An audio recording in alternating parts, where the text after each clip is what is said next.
Senate में कायदे हिज़्ब इख्तिलाफ शिबली फराज को दिल की तकलीफ। शिबली फराज को रात को PIC पेशावर मुंतकिल किया गया, जहां उनका इब्तदाई इलाज किया गया।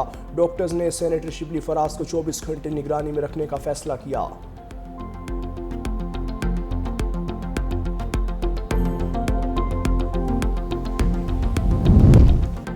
पाकिस्तान स्टॉक मार्केट में मिला जुला रुझान। 8 दिन की मुसलसल तेजी के बाद मार्केट मनफी जोन में चली गई। कारोबार के मुस्बत आगाज के बाद 100 इंडेक्स में 984 पॉइंट्स की कमी। इंडेक्स 1,32,419 की सतह पर ट्रेड कर रहा है। दूसरी जानिब इंटरबैंक में $8 कमी से $284.28 की सतह पर आ गई।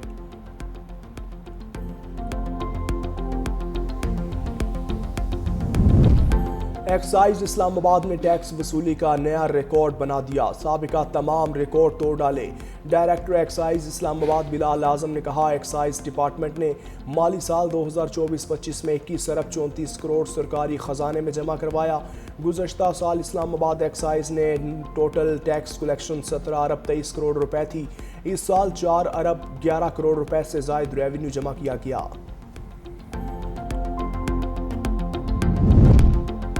वज़ीर ख़ारजा इसहाक़ डार की ज़ेर सदारत हॉकी से मुतल्लिक़ अहम इजलास।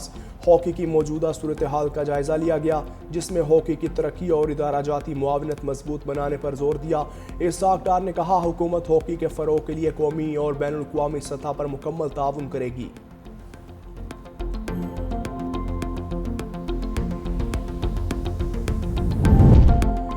साबिक सदर आरिफ अलवी के खिलाफ मुकदमा दर्ज करने की दरख्वास्त खारिज। सेशन कोर्ट लाहौर के एडिशनल सेशन जज ने महफूज फैसला सुना दिया। अदालत का दरख्वास्त गुजार को national cyber crime investigation agency से रजू करने की हिदायत। आरिफ अलवी के खिलाफ गुस्ताखाना अल्फाज इस्तेमाल करने पर मुकदमा दर्ज करने की दरख्वास्त की गई थी।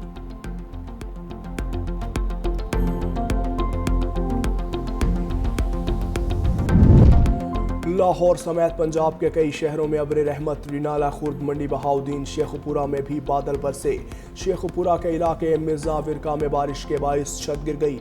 मलबे तले दबकर 2 बहन भाई जाँ बहक, बच्ची समेत 2 जख्मी हो गए। जख्मियों को अस्पताल मुंतकिल कर दिया।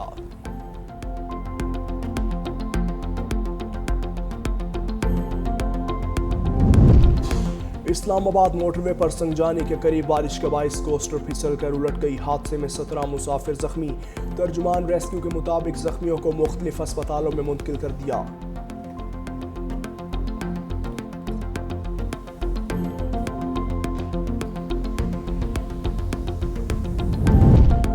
और सांगला हिल में शर्की फाटक के करीब वजीराबाद से फैसलाबाद जाने वाली मालबरदार ट्रेन पटरी से उतर गई। फैसलाबाद से वजीराबाद का सेक्शन ट्रेन की आमदोरफ्त के लिए मुअत्तल। रेलवे हुकाम के मुताबिक रिलीफ ट्रेन मगवाली ट्रैक जल्द क्लियर कर दिया जाएगा।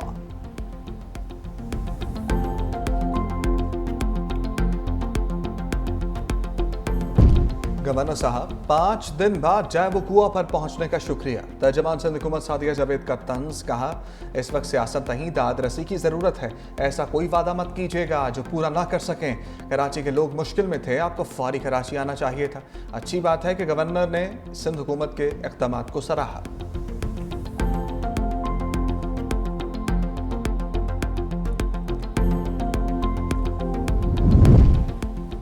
लियारी में इमारत गिरने का सानिहा करप्शन, लालच और बेहिसी का नतीजा है। आबाद 100 दिनों में मखदूश इमारतों की तामीर नौ के लिए तैयार है। बिल्डर्स तंजीम आबाद के चेयरमैन मोहम्मद हसन बख्शी की प्रेस कॉन्फ्रेंस।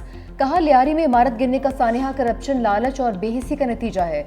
सिंध हुकूमत ने आज तक कोई मौसर कानून साजी नहीं की।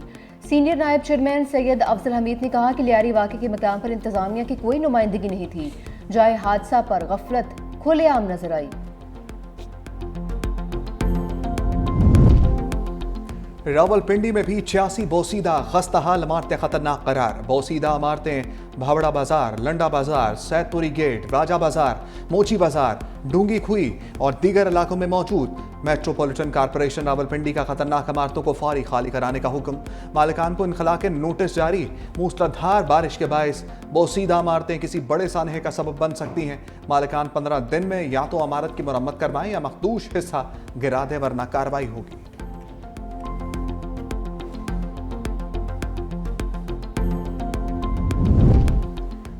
कराची के इलाके डिफेंस में फ्लैट से अदाकारा हुमैरा असगर की लाश बरामद। पुलिस के मुताबिक अदाकारा घर में 7 साल से अकेली रहती थी। किराया ना देने पर फ्लैट के मालिक ने अदाकारा पर केस कर रखा था। अदालती बैरफ घर खाली करवाने पहुंचा, दरवाजा तोड़ा तो सामने लाश पड़ी थी। लाश 15 से 20 दिन पुरानी थी। पोस्टमार्टम के लिए भिजवा दी गई। इब्तदाई तहकीक में मौत की वजह का तयन नहीं हो सका।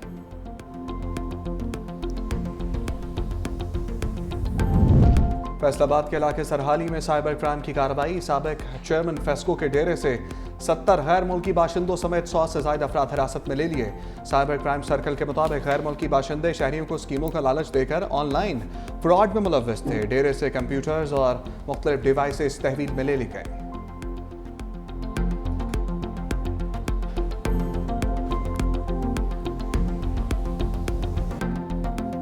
जो है इन्वेंट हो गया और उसके पीछे एक एस्टेब्लिशमेंट थी जिसमें जुडिशियल एस्टेब्लिशमेंट और मिलिट्री एस्टेब्लिशमेंट ने मिलकर मियां नवाज शरीफ को घर भेज दिया, उनके खिलाफ केस बनाए, उनको कैद कर। ये मिलिट्री एस्टेब्लिशमेंट और सिविलियन एस्टेब्लिशमेंट इस मुल्क को जो है मिलके इस सारे बहरान से बाहर निकाल रही हैं, जहां पे सारी चीजें मफकूद हों, जो नॉन एग्जिस्टेंट हों। आप कहते हैं मियां नवाज शरीफ इंटरवीन करें, बस बताएं ना, जरूर हो, लेकिन कहीं पे किसके साथ इंटरवीन करें? इन लोगों के साथ।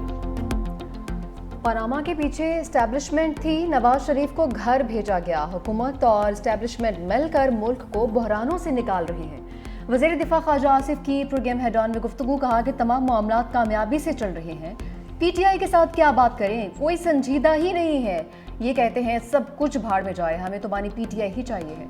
अली अमीन गंडापुर जब भी मिलते हैं तो दूध और शहद की नहरें बहती हैं। जब खैबर पुख्तनख्वा में जाते हैं तो रवैया ही बदल जाता है।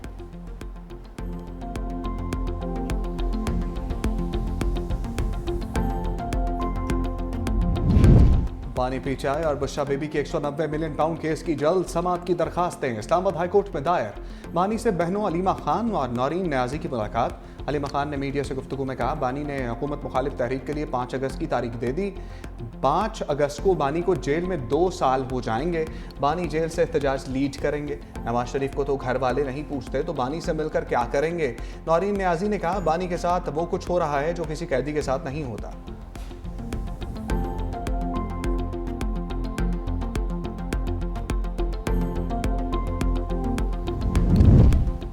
सारा टब्बर बानी पीटीआई से मुलाकात करता है और हुक्म करें क्या करें। वज़ीर इत्तलात पंजाब अस्मा बुखारी का अलीमा खान के बयान पर रद्द अमल। कहा, मतलब क्या जेल में एक जलसे का इंतजाम कर दें जिसमें बानी पीटीआई जेल से कैदियों से खिताब फरमा सकें। पंजाब में अब कानून सबके लिए बराबर है। लाहौर ट्रैफिक पुलिस ने वज़ीर आला पंजाब की बेटी का चालान करके कानून की हुक्मरानी का सबूत दिया है।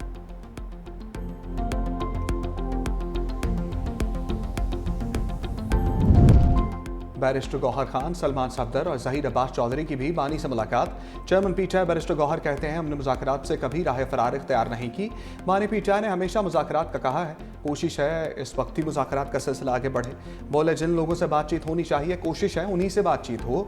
ज़राए के मुताबिक बानी से मुलाकात में बैरिस्टर गौहर ने वज़ीर आज़म पाकिस्तान की जानिब से मुज़ाकरात की पेशकश बारे भी बानी को बताया। 26वीं आईनी तरमीम के बाद अदलिया की पोजीशन से भी आगाह किया।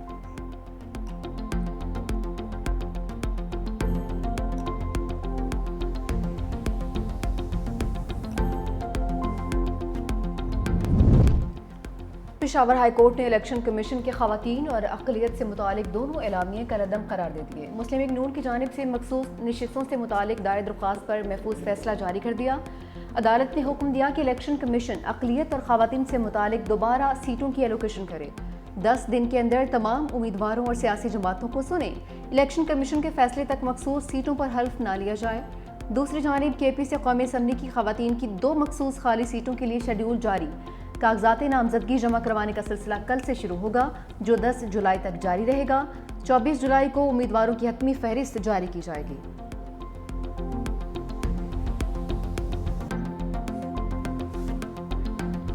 इस्राईली वज़ीर-ए-आज़म नेतन्याहू की अमरीकी सदर से मुलाकात। 2 रियासती हल से इनकार। बोले, सिर्फ उन फ़लस्तीनियों की हुकूमत चाहते हैं जिनसे इसराइल को ख़तरा ना हो। सिक्योरिटी की जिम्मेदारी इसराइल के पास ही रहेगी। ऐसी कोई रियासत कबूल नहीं जो इसराइल की तबाही का सबब बने। इस्राईली वज़ीर-ए-आज़म ने भी अमरीकी सदर को अमन के नोबेल इनाम के लिए नामजद कर दिया। ट्रंप ने कहा ईरान मुज़ाकरात के लिए तैयार है। ईरानी एटमी तंसीबात को मुकम्मल तबाह कर दिया है। उम्मीद है ईरान पर एक और हमला नहीं करना पड़ेगा। हमने पाकिस्तान और भारत की जंग रुकवाई। दुनिया में जंगें रुकवाने की मुसलसल कोशिशें कर रहा हूँ। यूक्रेन जंग ना रोकने पर रूसी सदर से नाखुश हूँ।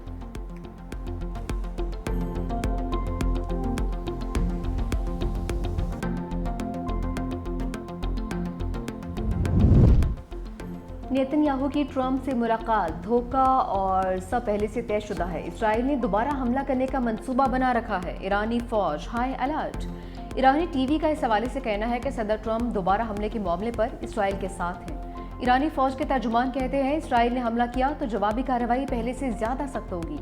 ईरानी सुप्रीम लीडर की मुशीर जनरल याहिया रहीम सफ़ी के मुताबिक खुफिया जगहों पर हजारों मिसाइल और ड्रोन्स दिफा के लिए मौजूद हैं।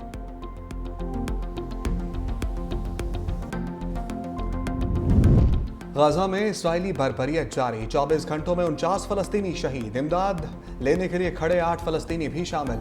शुमाली गजा में रात गए फलस्तीनी मुजाहमतकारों का इसराइली फौज पर हमला। 5 इसराइली फौजी हलाक, 14 जख्मी और 1 लापता हो गया। इसराइली मीडिया रिपोर्ट्स के मुताबिक गजा के शुमाली इलाके बैत हन्नून फलस्तीनी मुजाहमतकारों ने बख्तरबंद गाड़ी को धमाके से निशाना बनाया जिसमें इसराइली फौजी सवार थे। इसराइली रेस्क्यू फोर्स के पहुंचने पर इसे भी निशाना बनाया गया।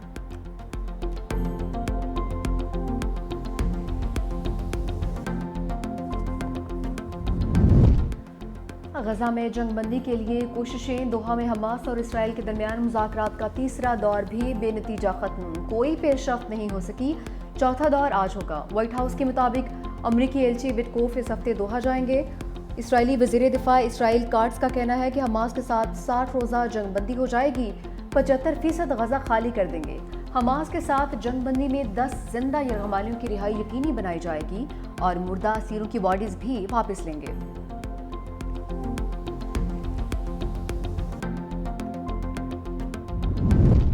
बरतानिया की फ़लस्तीनियों को ज़बरदस्ती बेदखल करने की मंसूबे की मुखालफत। बरतानवी वज़ीर ख़ारजा डेविड डेमी ने कहा कि इसराइली वज़ीर दिफा के 6 लाख फ़लस्तीनियों को रफ़ा मुंतकिल करने का मंसूबा कबूल नहीं। इस तरह के बयानात जंग बंदी की राह में रुकावट हैं। हमास और इसराइल के दरमियान जंग बंदी पर इत्तफाक न हुआ तो इसराइल के खिलाफ इक़दामात किए जाएंगे।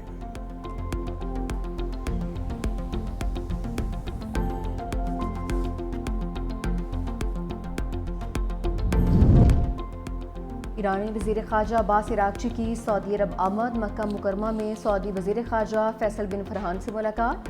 खित्ते की ताज़ा तरीन सूरत हाल और अमन व अमान के लिए की जाने वाली कोशिशों पर तबादला ख्याल। मुलाकात में इसराइल के ईरान पर किए गए हमलों पर भी बातचीत की गई।